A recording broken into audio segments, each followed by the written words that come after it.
7 steps to live streaming as a puppet. Step 1. Be a puppet. This is me. I'm a puppet. That's it. Just be a puppet. If you're not a puppet, that's a you problem. Sorry. Puppets rule! Step 2. Capture and enslave a human.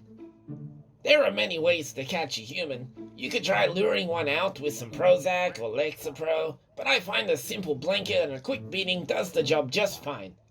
Bonus points if your human is emotionally scarred afterwards. Be sure to aim for the ribs. Step 3. Set up your streaming space. Stream rooms come in a variety of styles, but first start with the essentials. You'll need a PC, mic, headset, and webcam.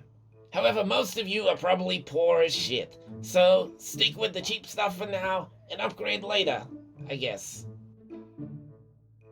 Step 4. Seating positions. Being comfortable while streaming is important. However, humans are stupid and don't know what's good for them. That's why I choose to chain my meat bag to a chair. Rope or tape are both perfectly acceptable options as well. Once my newly acquired human is appropriately seated, I then sit myself to their side on a tall bar stool or something similar. This chair should be at shoulder height with your flesh sack to reduce shoulder strain and further assert dominance. Add pillows for comfort. Step 5. Streaming software. To broadcast your stream, you'll need to install some streaming software like OBS or other lesser programs. There are plenty of videos that explain how to do this both on this channel and elsewhere. I'll leave a link to those as well as my human's credit card details in the description below, but it's really as simple as going to their website and downloading the installer.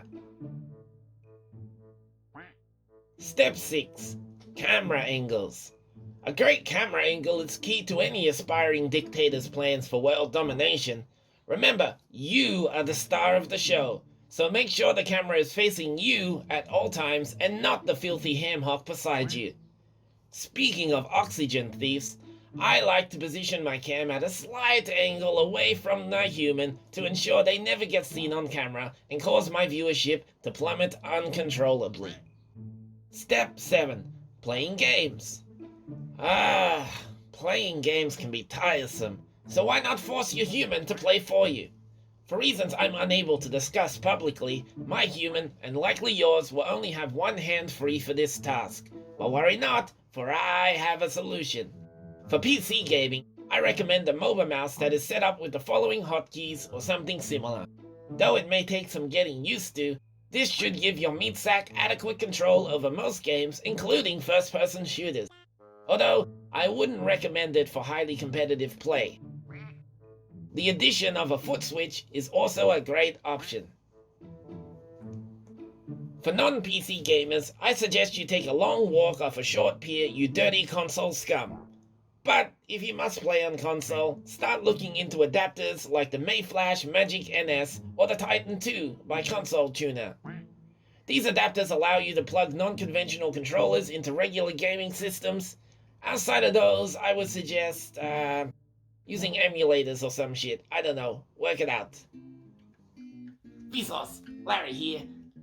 Future Larry here. How you doing? Thank you for watching the video. I hope you found it informative and a little bit funny. I left all the links for all the resources mentioned, as well as some others I didn't mention down in the description below. Make sure to like, comment, and subscribe, and I'll see you all in the next video. Oh, and remember, a beating a day keeps the humans at bay. Bye-bye.